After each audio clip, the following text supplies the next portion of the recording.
BBMP news 9ಗೆ ಸ್ವಾಗತ. ಮೊದಲಿಗೆ ಮುಖ್ಯಾಂಶಗಳು.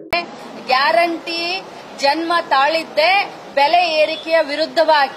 ಬೆಲೆ ಏರಿಕೆಗೆ ಏನಾದ್ರೂ ಒಂದು ಸಹಾಯ ಮಾಡಬೇಕು. ಕರೋನಾದಲ್ಲಿ ನಮ್ಮ ಅಕ್ಕ ತಂಗಿಯರು ಸಂಕಷ್ಟ ಪಡ್ತಾ ಇದ್ದಾರೆ.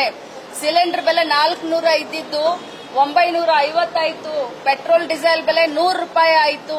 ಅದಕ್ಕೋಸ್ಕರ ಬೆಲೆ ಏರಿಕೆಗೆ ಏನಾದ್ರೂ ಸಹಾಯ ಮಾಡೋಣ ಅಂತ ಗ್ಯಾರಂಟಿಯನ್ನ ತೆಗೆದುಕೊಂಡು ಬಂದ್ವಿ ಹೊರತಾಗಿ ಗ್ಯಾರಂಟಿಯಿಂದ ಬೆಲೆ ಏರಿಕೆ ಆಗಿದೆ ಅಂತ ಏನು ಬಿಜೆಪಿಯವರು ಹೇಳ್ತಾ ಇದಾರಲ್ಲ, ಇದು ಶುದ್ಧ ಸುಳ್ಳು.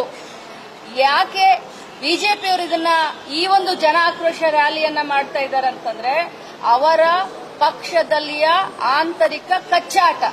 ಆ ಆಂತರಿಕ ಕಚ್ಚಾಟ ಇಡೀ ಕರ್ನಾಟಕದ ಜನತೆ ಆ ತಮಾಷೆವನ್ನ ನೋಡ್ತಾ ಇದೆ.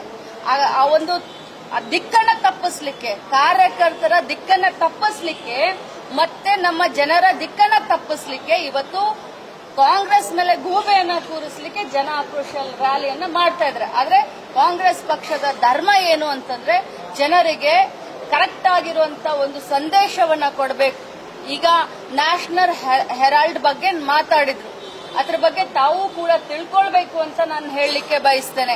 ಇವತ್ತು ಅವರ ಹತ್ರ ಇಡಿ ಏಜೆನ್ಸಿ ಇದೆ, ಐಟಿ ಏಜೆನ್ಸಿ ಇದೆ, ಐಬಿ ಏಜೆನ್ಸಿ ಇದೆ. ವಿರೋಧ ಪಕ್ಷದ ಸರ್ವೋಚ್ಚ ನಾಯಕರ ಮೇಲೆ ಮನಸ್ಸೋ ಇಚ್ಛೆ ಯಾವ ರೀತಿ ಅವರು ಪ್ರಹಾರ ಮಾಡ್ತಾ ಇದ್ದಾರೆ ಅಂತಂದ್ರೆ, ಅವರ ಮೇಲೆ ಏನು ಬೇಕಾದ್ರೂ ಮಾಡ್ತಾ ಇದ್ದಾರೆ. ದಿನಗಂಟ್ಲೆ ಅವರ ಮೇಲೆ ಇದನ್ನ ಪ್ರಹಾರ ಮಾಡ್ತಾ ಇದ್ದಾರೆ, ಕರ್ಕೊಂಡು ಹೋಗಿ ಇನ್ವೆಸ್ಟಿಗೇಷನ್ ಮಾಡ್ತಾ ಇದ್ದಾರೆ. ಐಟಿ ಅವರನ್ನೇ ನ್ಯಾಷನಲ್ ಹೆರಾಲ್ಡ್ ಅನ್ನುವಂತ ಆಸ್ತಿಯನ್ನ 300 ಎಷ್ಟು ಅಂತ ಹೇಳಿದ್ರಿ ಸರ್ ನೀವು?